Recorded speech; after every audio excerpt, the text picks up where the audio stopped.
छम होइन पामाना गएको अब एकछिन अब हाम्रो घारीमा घाँस काटेको अलिकति छ यतातिर खर्जुङबारी अनि उतातिर एउटा खर्जुङ छ अब हामी तिनवटा मामा अनि जेठान्छ मिलेर एउटा चाहिँ ठ्याक्क के अरे गोठालेको यस्तै त रहेछ नि जिन्दगानी भन्ने स्याप्प एक टुक्का लगाइ त केटा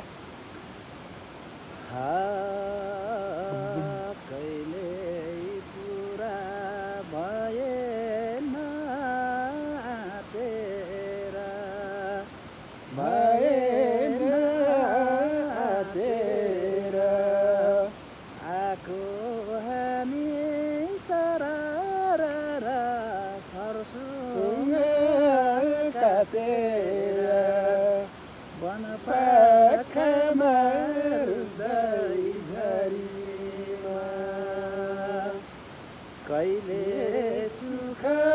पाउने होला यो गोठाले जीवनमा सधैँतिर पर्छ ल कहिले सुख पाउने होला यो गोठाले जीवनमा सधैँतिर पर्छ यो मनमा। Thank you for watching guys सम्झिनु गएन होला है नबिर्सिनु होला धन्यवाद।